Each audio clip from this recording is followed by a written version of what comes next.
भोर भई भज प्रभु नाम होगा तेरा कल्याण। भज रे भज रे। आइए सुनते हैं आज की कहानी। आज की कहानी है नादान दोस्त। केशव के घर में कार्निस के ऊपर एक चिड़िया ने अंडे दिए थे। केशव और उसकी बहन श्यामा दोनों बड़े ध्यान से चिड़ियों को वहां आते जाते देखा करते। सवेरे दोनों आंखें मलते कार्निस के सामने पहुंच जाते और चिड़ा या चिड़िया दोनों को वहां बैठा पाते। उनको देखने में दोनों बच्चों को न मालूम क्या मजा मिलता। दूध और जलेबी की भी सुध न रहती थी। दोनों के दिल में तरह तरह के सवाल उठते। अंडे कितने बड़े होंगे, किस रंग के होंगे, कितने होंगे, क्या खाते होंगे, उनमें बच्चे किस तरह निकल आएंगे, बच्चों के पर कैसे निकलेंगे, घोंसला कैसा है। लेकिन इन बातों का जवाब देने वाला कोई नहीं। न अम्मा को घर के काम धंधों से फुर्सत थी, न बाबूजी को पढ़ने लिखने से। दोनों बच्चे आपस में ही सवाल जवाब करके अपने दिल को तसल्ली दे लिया करते थे। श्यामा कहती, क्यों भैया, बच्चे निकलकर फुर से उड़ जाएंगे। केशव विद्वानों जैसे गर्व से कहता, नहीं रे पगली, पहले पर निकलेंगे, बगैर पैरों के बेचारे कैसे उड़ेंगे। श्यामा, बच्चों को क्या खिलाएगी बेचारी। केशव इस पेचीदा सवाल का जवाब कुछ न दे सकता था। इस तरह 3-4 दिन गुजर गए। दोनों बच्चों की जिज्ञासा दिन दिन बढ़ती जाती थी। अंडों को देखने के लिए वे अधीर हो उठते थे। उन्होंने अनुमान लगाया कि अब बच्चे जरूर निकल आए होंगे। बच्चों के चारों का सवाल अब उनके सामने आ खड़ा हुआ। चिड़िया बेचारी इतना दाना कहां से पाएगी कि सारे बच्चों का पेट भरे। गरीब बच्चे भूख के मारे चू चू करके मर जाएंगे। इस मुसीबत का अंदाजा करके दोनों घबरा उठे। दोनों ने फैसला किया कि कार्निस पर थोड़ा सा दाना रख दिया जाए। श्यामा खुश होकर बोली, तब तो चिड़िया को चारे के लिए कहीं उड़कर न जाना पड़ेगा। केशव, नहीं, तब क्यों जाएगी। क्यों भैया, बच्चों को धूप न लगती होगी। केशव का ध्यान इस तकलीफ की तरफ न गया था। बोला, जरूर तकलीफ हो रही होगी। बेचारे प्यास के मारे तड़प रहे होंगे, ऊपर छाया भी तो नहीं। आखिर यही फैसला हुआ कि घोंसले के ऊपर कपड़े की छत बना देनी चाहिए। पानी की प्याली और थोड़े से चावल रख देने का प्रस्ताव भी स्वीकृत हो गया। दोनों बच्चे बड़े चाव से काम करने लगे। श्यामा माँ की आंख बचाकर मटके से चावल निकाल लाई। केशव ने पत्थर की प्याली का तेल चुपके से जमीन पर गिरा दिया और खूब साफ करके उसमें पानी भरा। अब चांदनी के लिए कपड़ा कहां से लाएं? फिर ऊपर बगैर छड़ियों के कपड़ा ठहरेगा कैसे और छड़ियां खड़ी होंगी कैसे। केशव बड़ी देर तक इसी उधेड़ बुन में रहा। आखिरकार उसने ये मुश्किल भी हल कर दी।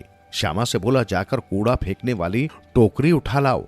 अम्मा जी को मत दिखाना, वो तो बीच में फटी हुई है, उसमें से धूप ना जाएगी।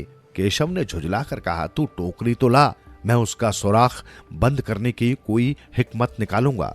श्यामा दौड़कर टोकरी उठा लाई। केशव ने उसके सुराख में थोड़ा सा कागज ठूंस दिया और तब टोकरी को एक टहनी से टिकाकर बोला, देख, ऐसे ही घोंसले पर उसकी आड़ दूंगा, तब कैसे धूप जाएगी। श्यामा ने दिल में सोचा, भैया कितने चालाक हैं। गर्मी के दिन थे, बाबूजी दफ्तर गए हुए थे। अम्मा दोनों बच्चों को कमरे में सुलाकर खुद सो गई थी। लेकिन बच्चों की आंखों में आज नींद कहां। अम्मा जी को बहकाने के लिए दोनों दम रोके आंखें बंद किए मौके का इंतजार कर रहे थे। जो ही मालूम हुआ कि अम्मा जी अच्छी तरह सो गईं, दोनों चुपके से उठे और बहुत धीरे से दरवाजे की सिटकनी खोलकर बाहर निकल आए। अंडों की हिफाजत करने की तैयारी होने लगी। केशव कमरे में से एक स्टूल उठा लाया, लेकिन जब उससे काम न चला तो नहाने की चौकी लाकर स्टूल के नीचे रखी और डरते डरते स्टूल पर चढ़ा। श्यामा दोनों हाथों से स्टूल पकड़े हुए थी। स्टूल की चारों टांगे बराबर न होने के कारण जिस तरह ज्यादा दबाव पड़ता था, जरा सा हिल जाता था। उस वक्त केशव को कितनी तकलीफ उठानी पड़ती थी, ये उसी का दिल जानता था। दोनों हाथों से कार्निस पकड़ लेता और श्यामा को दबी आवाज में डांटता, अच्छी तरह पकड़ वरना उतरकर बहुत मारूंगा। मगर बेचारी श्यामा का दिल तो ऊपर कार्निस पर था। बार बार उसका ध्यान उधर चला जाता और हाथ ढीले पड़ जाते। केशव ने ज्यों ही कार्निस पर हाथ रखा, दोनों चिड़िया उड़ गई। केशव ने देखा कार्निस पर थोड़े से तिनके बिछे हुए हैं और उस पर 3 अंडे पड़े हैं। जैसे घोंसले उसने पेड़ों पर देखे थे, वैसा कोई घोंसला नहीं है। श्यामा ने नीचे से पूछा, क्या बच्चे हैं भैया? 3 अंडे हैं, अभी बच्चे नहीं निकले, जरा हमें दिखा दो भैया, कितने बड़े हैं। दिखा दूंगा, पहले जरा चिथड़े ले आ, नीचे बिछा दूं। बेचारे अंडे तिनकों पर पड़े हैं। श्यामा दौड़कर अपनी पुरानी धोती फाड़कर एक टुकड़ा लाई।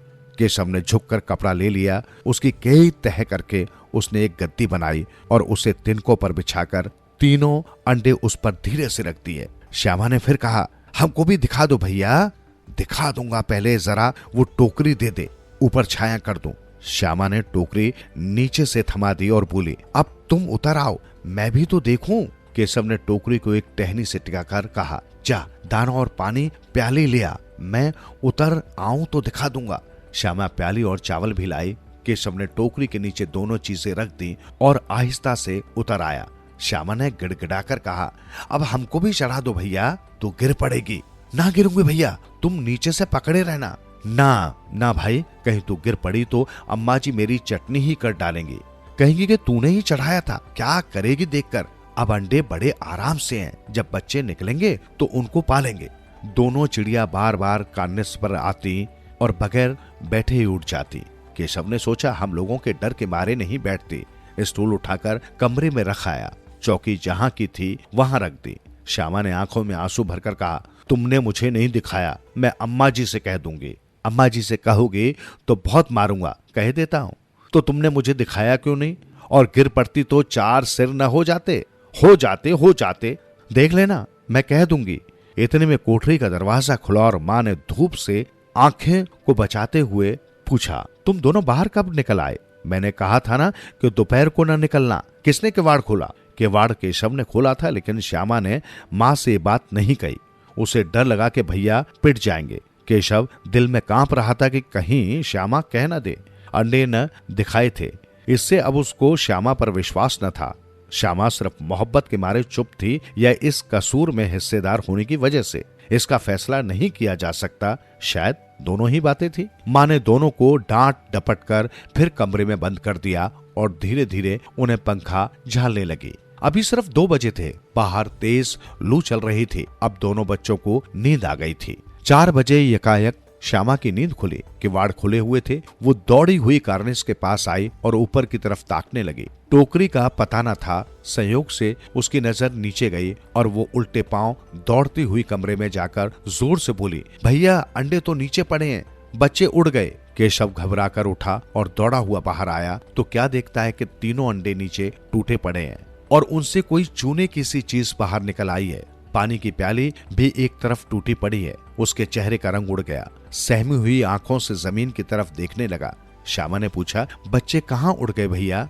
केशव ने करुण स्वर में कहा, अंडे तो फूट गए। और बच्चे कहाँ गए? केशव, तेरे सिर में, देखती नहीं है, अंडों से उजला उजला पानी निकल आया है। वही 2-4 दिन में बच्चे बन जाते। माँ ने सोटी हाथ में लिए हुए पूछा, तुम दोनों वहां धूप में क्या कर रहे हो? श्यामा ने कहा, अम्मा जी चिड़िया के अंडे टूट पड़े हैं। माँ ने आकर टूटे हुए अंडों को देखा और गुस्से से बोली, तुम लोगों ने अंडों को छुआ होगा। अब तो श्यामा को भैया पर जरा भी तरस न आया। उसी ने शायद अंडों को इस तरह रख दिया कि वे नीचे गिर पड़े। इसकी उसे सजा मिलनी चाहिए। बोली, इन्होंने अंडों को छेड़ा था अम्मा जी। माँ ने केशव से पूछा, क्यों रे? केशव भीगी बिल्ली बना खड़ा रहा। तू वहां पहुंचा कैसे? चौके पर स्टूल रखकर चढ़े अम्मा जी। तू स्टूल थामे नहीं खड़ी थी? तुम्ही ने तो कहा था। तू इतना बड़ा हुआ, तुझे अभी इतना भी नहीं मालूम कि छूने से चिड़ियों के अंडे गंदे हो जाते हैं। चिड़िया फिर इन्हें नहीं सेती। श्यामा ने डरते डरते पूछा, तो क्या चिड़िया ने अंडे गिरा दिए हैं अम्मा जी? और क्या करती? केशव के सिर इसका पाप पड़ेगा। जाने ले ली दुष्ट ने।